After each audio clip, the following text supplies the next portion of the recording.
We'll be reflecting on the psychology of words, philosophy of words, and the power of words. What are words? Words are just group of letters or characters that are put together to form images, ideas, and a particular meaning in our life. Words are part of the language. The smaller units of a language is the word. It can be made of one or more characters. Words don't have physical body, unlike other forms of matter. I would say matter is anything that has weight and occupies space. The words are so potent, they are so powerful, they can make and unmake. That's why we have to reflect on words. In philosophy, there are four areas in which we consider words. We say words have inductive effect. That is, inferences can be made from words depending on the context of the usage of the word. What can have deductive meaning? That is, inferences made on based on the word used and relational factors, applying general rules to specific situations. When the relational factors are put together, then we say deductive meaning of that word. Or we'll say what can you made of what was said. Then what can have connotation? You say what does that connote? That what does that mean? That means the perceived or implied meaning of that word. Then what can have denotation? That what does it denote? What is the literal meaning of that word? What is the perceived meaning of that? What is the general meaning of that word? We call it the denotation meaning of the word. And because of the power of words, that's why the Bible advises and say the life and death are in the power of the tongue.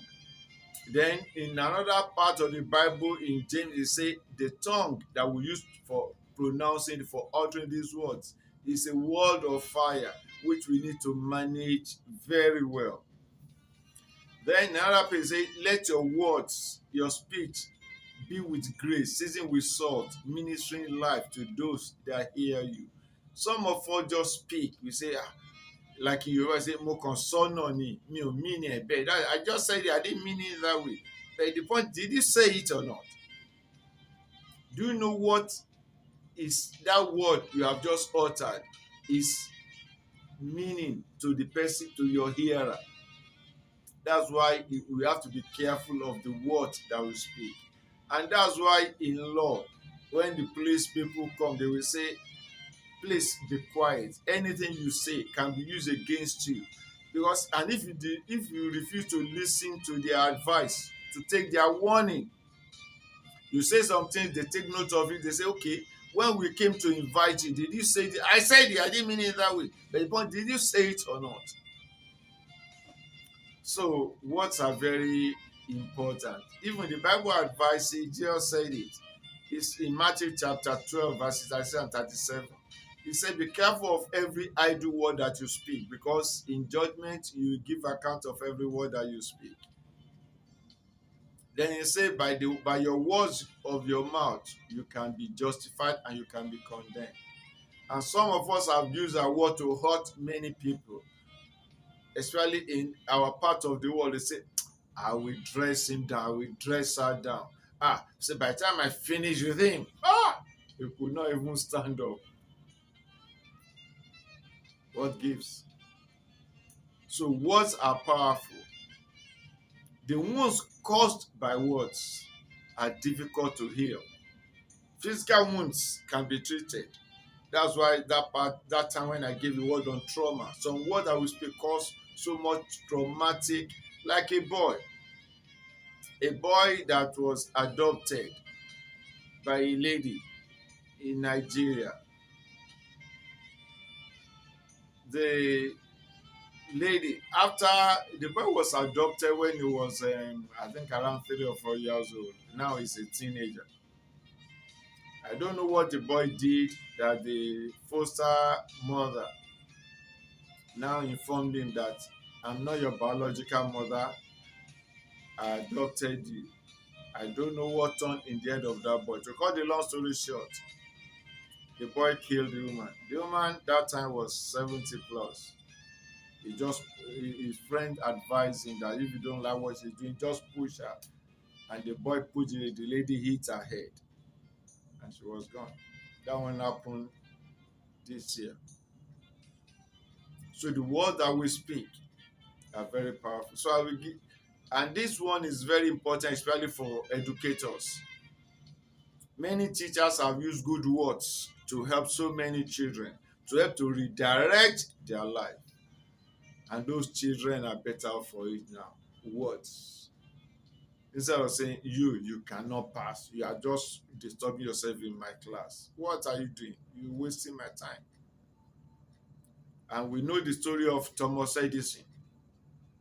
A letter was given to him to give to his mother, and when the mother went through it, the mother said, well, this is not for my son. According to this story, the mother took it upon herself to be doing home teaching for the young man. All of us know what came out from Thomas Edison. Words, it may be written, it may be spoken. Very powerful. And I will just share 3 stories to buttress this one, that we be careful, whether as parents or as teachers or as people in the community, be careful of the word that you speak and use with people. This particular single mother had been with this son, nurturing over the years. But whenever she was stressed, she will tell the boy, oh, I don't know, you are the one, you are the main stress, the most stressful aspect of my life. Your useless father refused to accept the pregnancy, said he was not responsible, he just left. So I've been bearing the burden alone. And now, eh, in any relationship, as soon as the man or the man that has loved me, accepted to marry me, learn that I already have a boy, that will be the, so that had happened over the years. So I've already given up. So you are the my condition now. You are the major. You cause my unhappiness. One day she got home and she just saw the letter of the boy. Say, "Mommy, I love you. I want you to be happy. Because of that, I've decided to leave so that you can have your full happiness and enjoy your life and have your self fulfillment and self accomplishment." By the time she entered the room, she found the dead body of the boy. That was the suicide note left for the mother. Said, "Mommy, I love you." Power of the spoken word. The second story we look at is that of a man called Winston Churchill in Great Britain decades ago. He used the power of words, management of words, appropriate use of words to turn around the course of history, to change lives, and to bring betterment to the generality of the people in that region of the world, in Europe, decades ago. Power of words, understanding the meaning and the rightly use of words, appropriate use of words. The other example we shall look at is the story of a gentleman called Martin Luther King Jr., famous for that statement and for that pronouncement, "I have a dream." He used words to move hundreds of thousands of people. He used words to set at liberty those who are bound by diplomacy, segregation, apartheid, and the like. The effects of which is still ongoing in the United States of America today. Words, power of words, appropriate use of words. So this is to encourage you and I that as much as people say talk is cheap, but we should know that there's a better phrase to say. Words give life. That's why the Bible says life and death are in the power of the tongue. We shall use our mouth, our tongue, and appropriate use of words to bring life to situations around us. And I believe you do the same. So this reflection is a form of reawakening and encouragement for you and I to use the ability for betterment of lives within the family, within the community, in the society at large. God bless you.